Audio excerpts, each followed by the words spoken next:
What's going on, everybody? This is Jay Abe. Just Walk with Drew. Be sure to tune in to this new interview.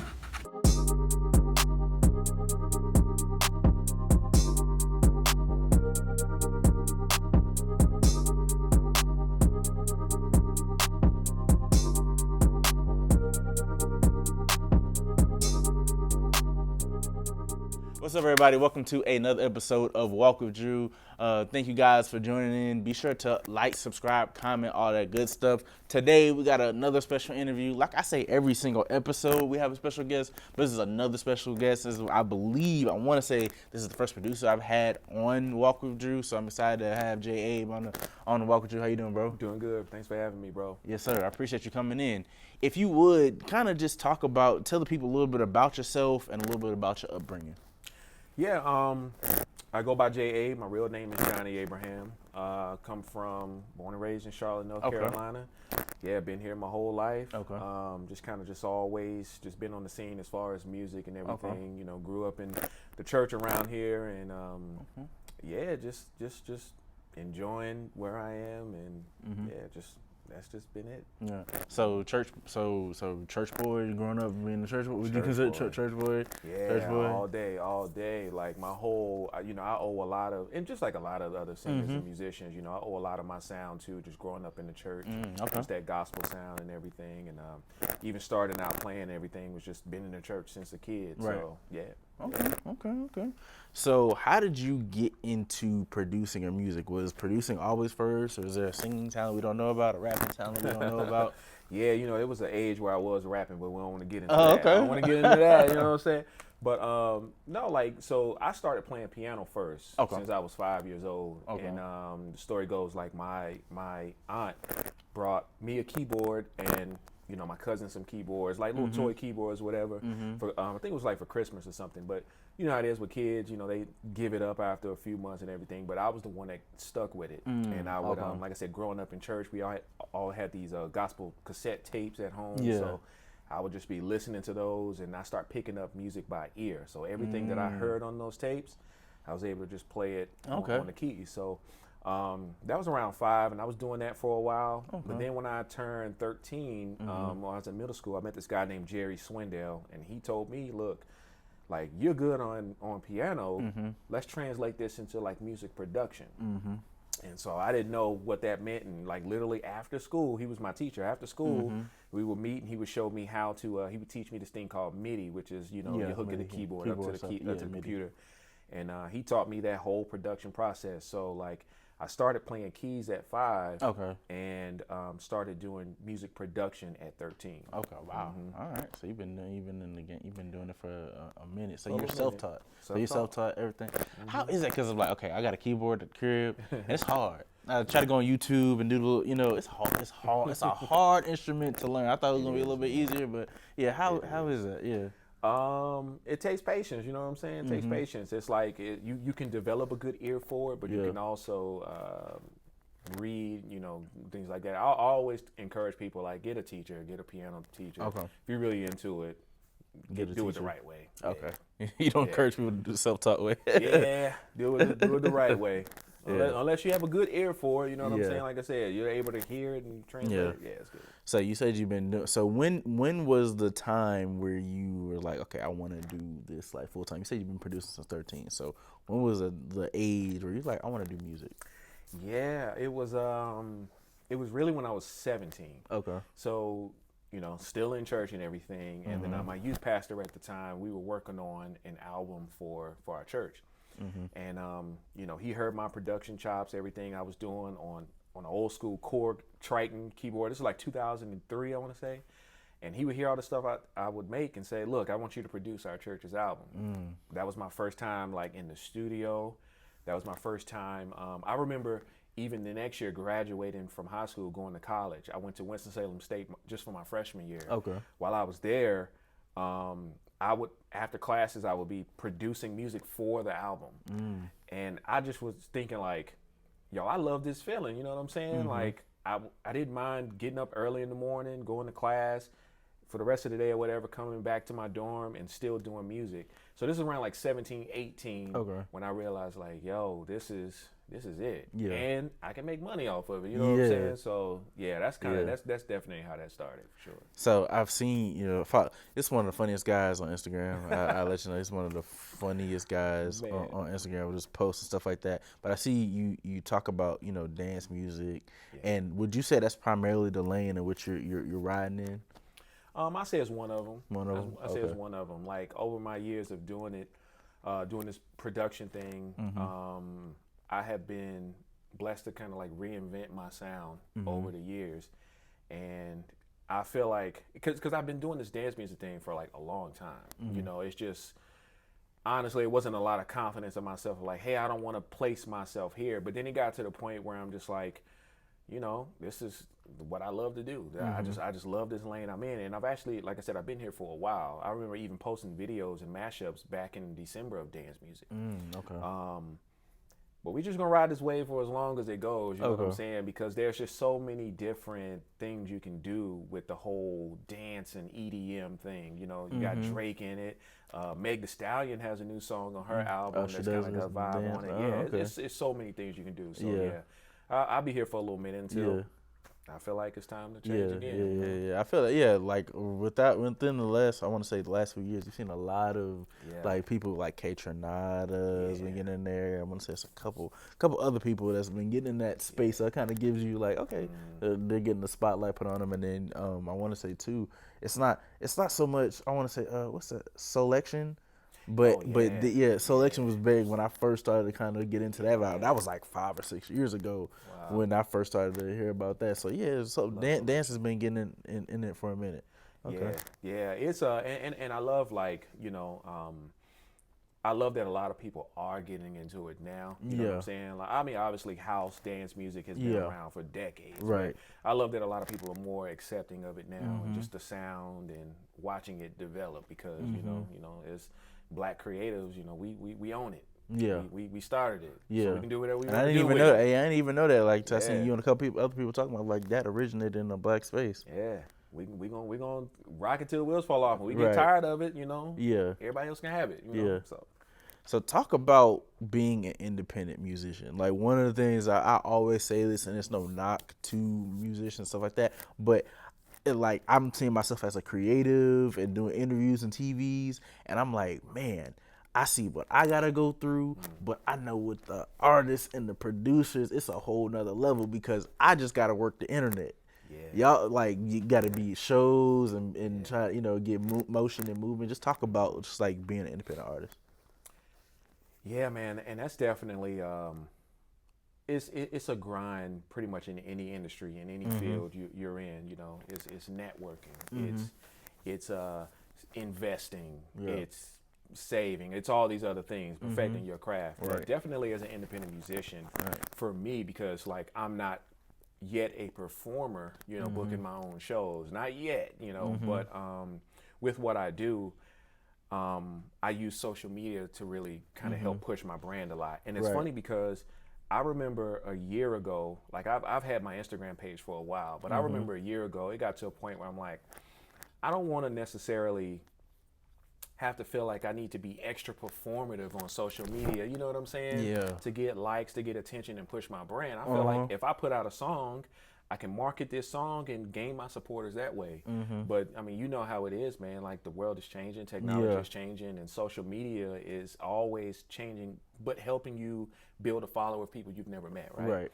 So I said, well, let me just kind of just go hard with this for, as long as I can see where it goes. And I started doing the mashups, started doing remixes, started just networking with other people using social media to my advantage. And that has helped me a lot as a independent producer and as an artist to really connect with people in the lane that I wanted to go. Yeah. Like back to the dance music thing, I started following a lot of people who were, a lot of artists who were doing the music that I wanted to do. And I was sending messages and like, look, hey, can you just send me an acapella? I would love to link up with you, things like that. Okay. Absolutely. They'd be down for it. And that helped build further connections to where now I'm working on some of their albums, doing some remixes with them, things like that. So like that's just kind of my path with what I'm doing with production, you know. But like I know with other artists who perform and everything, you got to book shows. Yeah. You got to go find locations, do these things like that. So, you know, I mean, if I can encourage anyone, I would just say like just find the path that works for you, and be open to change as well, and adapt to what's new, and just keep going at it. That's the thing. It's consistency. You just gotta keep going. Yeah, and I get with that, like the performative aspect of it. Like I definitely get into that mode. It's just like, okay, I don't want to overly perform and do all this. I just want to be myself and just like let it get flow like that. But it's so hard because it's like I don't necessarily call what I'm doing now performative. I'm having fun with it. I'm doing what I want to do. But yeah, there's been times it's just like, okay, I don't want to shuffle and dance on TikTok just to promote something. Do you know, I thought about doing the little dance thing, and I'm like, nah, you know, with my size and everything, I don't want to. There's already a dancing bodybuilder on IG. Oh, there already is. I don't want to be that guy, so nah. Let me just. You thought about it? You thought about the dancing? I thought about it, man. Yeah. You know, do the little hip, the little stomach thing. Yeah. I'm good on that. You know, let me just make the beats and I'll be all right. Yeah, right.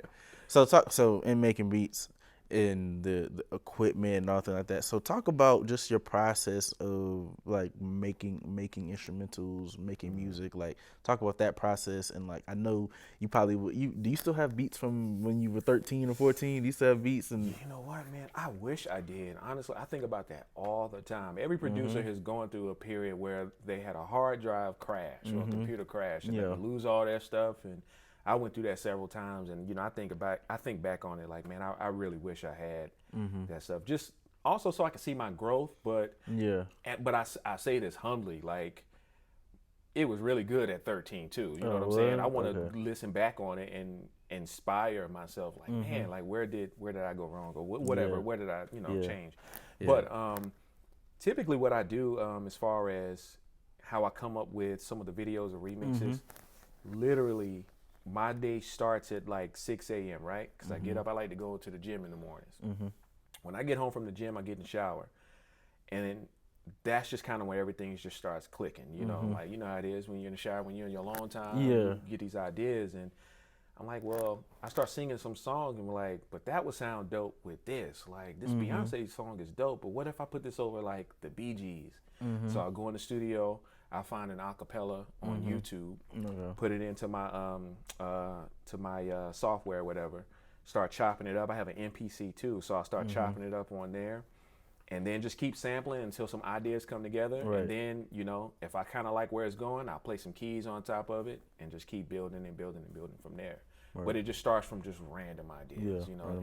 And I will say, like, this is why I respect a lot of DJs, because a lot of DJs have these good ideas for, you know, mashups and things like that. And I had a friend tell me, like, you ought to look into the DJ thing too. So that's something I'm open to as well. That's what I'm saying. Like, find a path that works. If it works for you, it does. If it doesn't, it doesn't. But at least you tried it. Yeah. And I respect producers. Like, I had in college, I wanted to be a rapper. Those who know, I'd say myself I was decent, but you know, we're making music. It's expensive to mix and master songs, and then like I remember pulling up FL Studio, getting the crack version of FL Studio. I'm like, yo, what the heck? How do y'all build?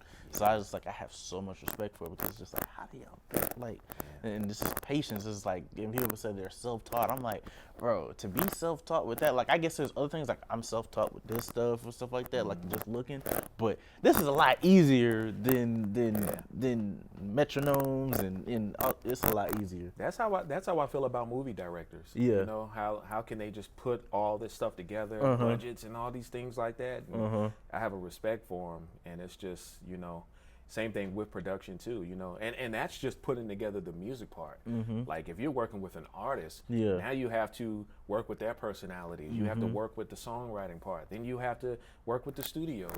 You know, it's a lot into it, but you know, as you're patient and you learn a lot, you find a way to get a better system of making it easier. So with producing and everything like that, talk about some of your musical influences. Like, who influences J. Abe? Some of my producers, some of my favorite influencers right now, just as far as music and producers. I'm a big Corey Henry fan. Plays keys.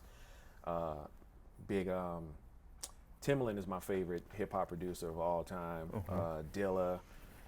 Oh man, the Neptunes, you know what I'm saying? All the way back to like Jimmy Jam, Terry Lewis. They're my favorite R&B producer of all time. Babyface. But then also like some people that I'm blessed to work closely with. My best friend Jamel Bell. He's a great producer here out of Charlotte, North Carolina. Kurt Keys is another one. Karen Poole, who's a great artist, but also a great producer and songwriter herself.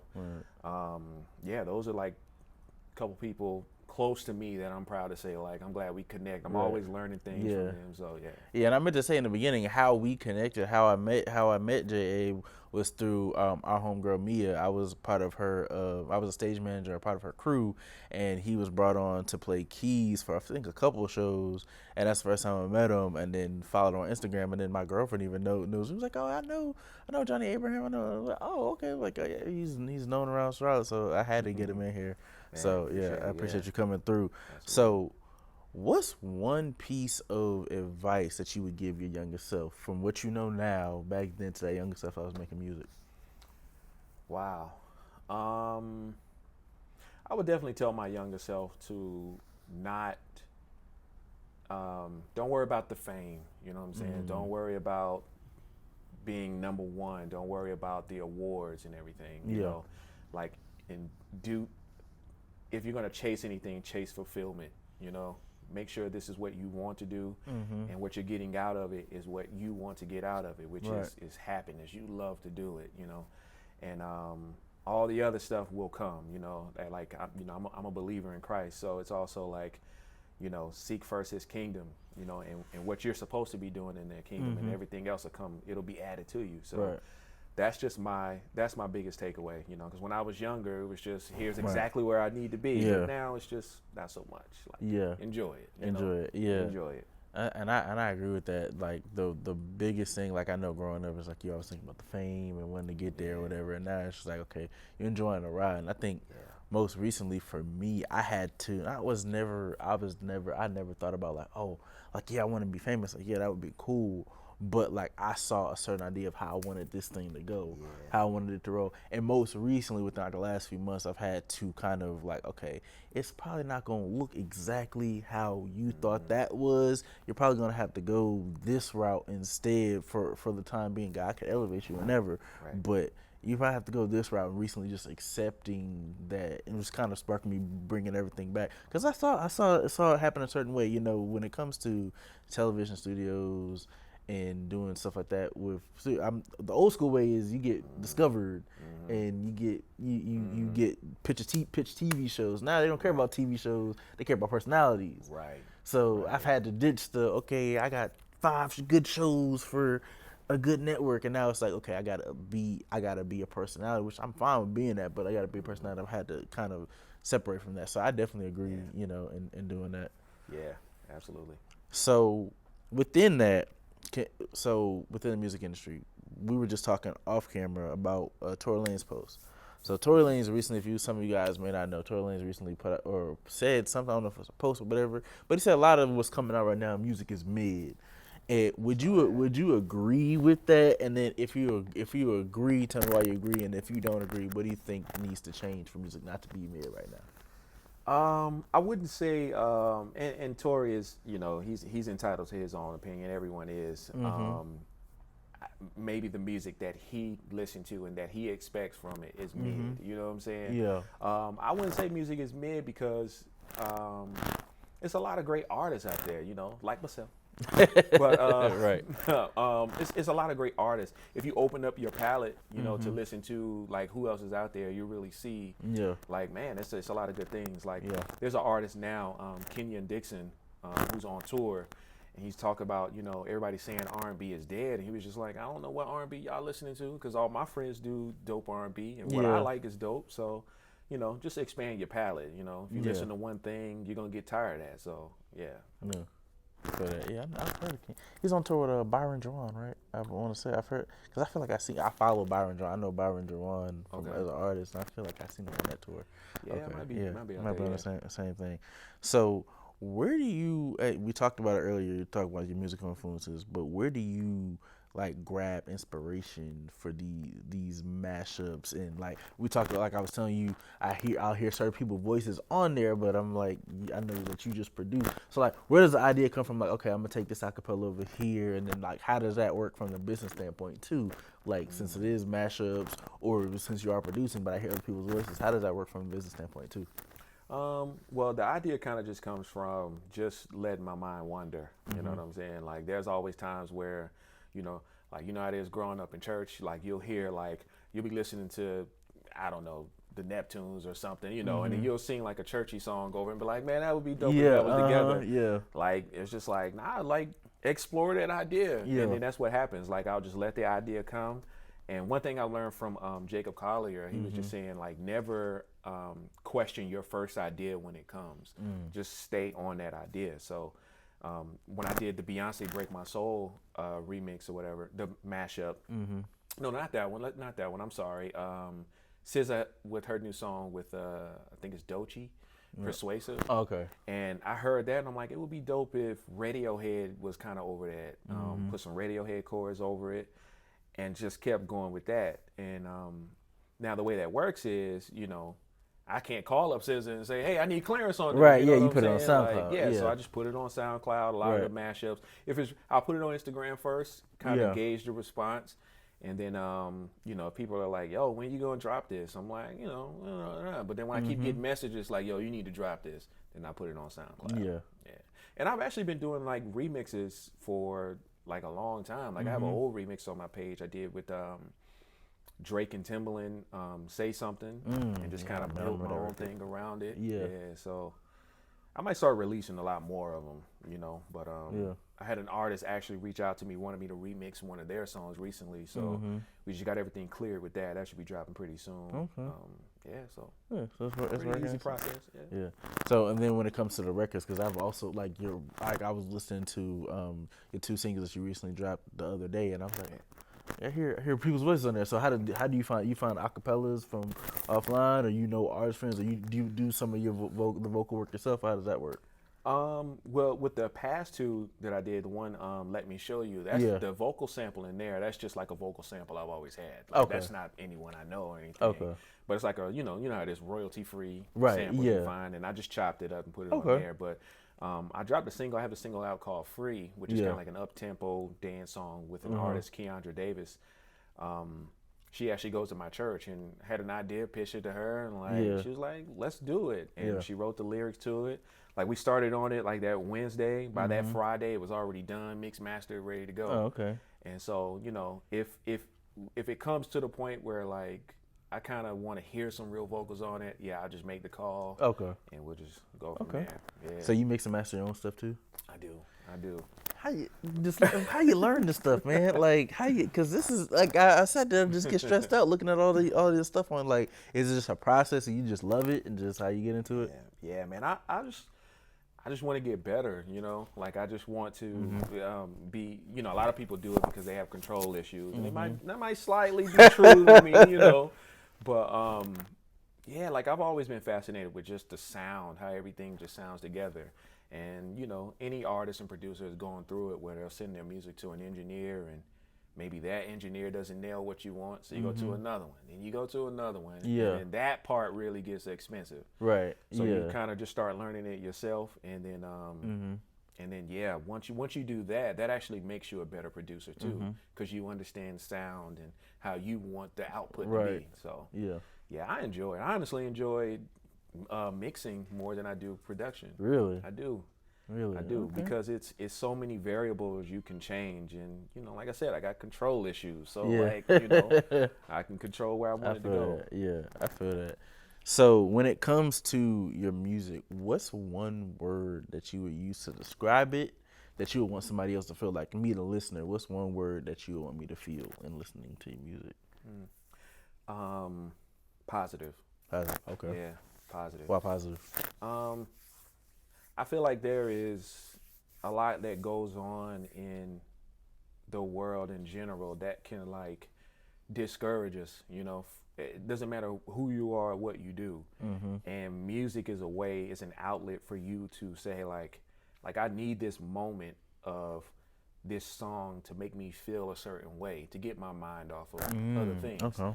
You know, so I have a song out called Good Vibes Only that I dropped for that very reason. You know, I want people to just be in a good mood. I want you to feel positive about yourself. Right. Positive, like, you know, I don't care what's going on or what happens in the world. Like, I'm just enjoying where I am right now. So, yeah. Positive is definitely the best way to put my music.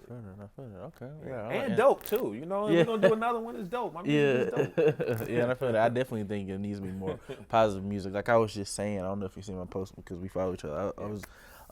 I had put a post yesterday. You seen that YG song that took the Mary J sample?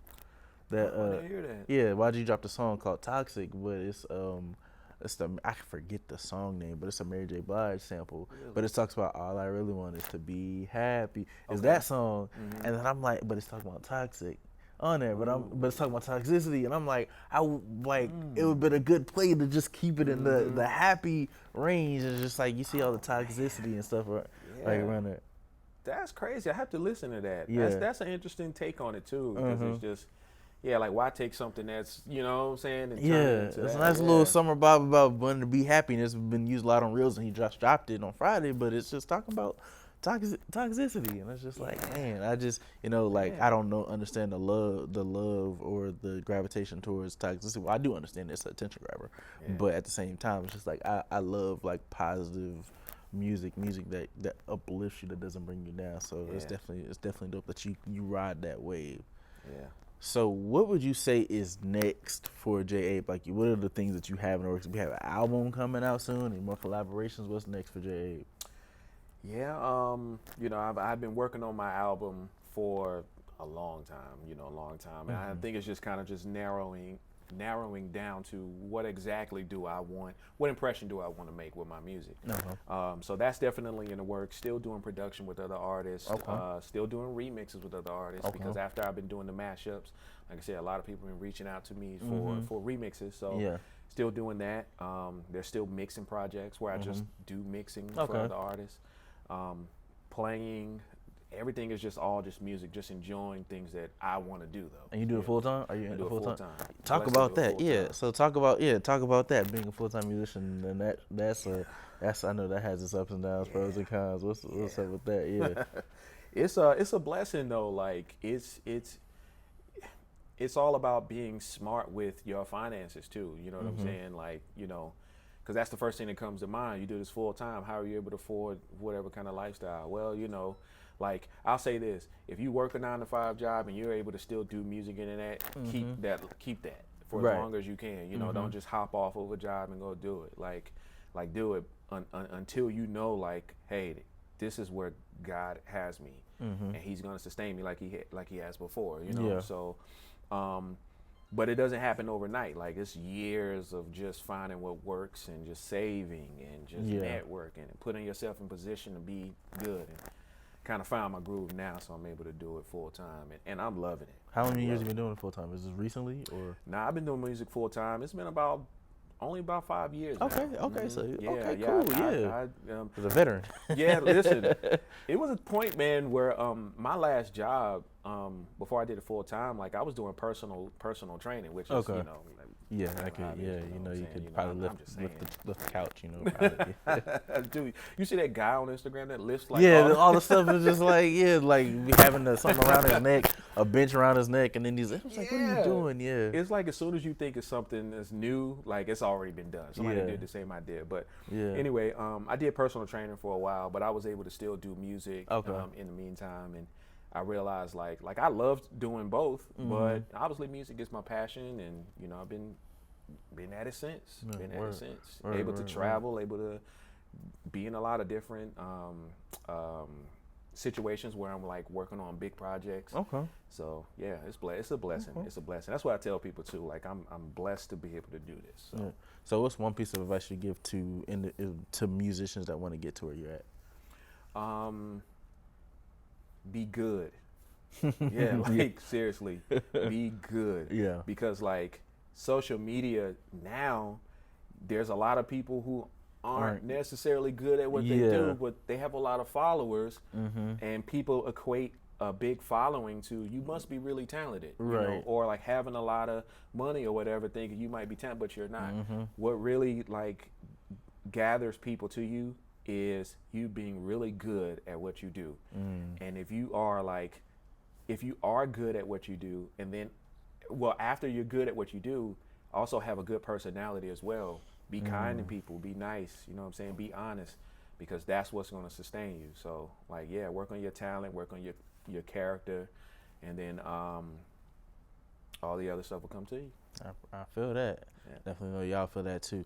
Give the people your social media handles where they can follow you at. Yeah, you can find me on Instagram, JAbe2Music. That's JAYABE, the number 2 music. I'm also on Twitter. It's JAbe2Music, but the 2 is spelled out, TWO.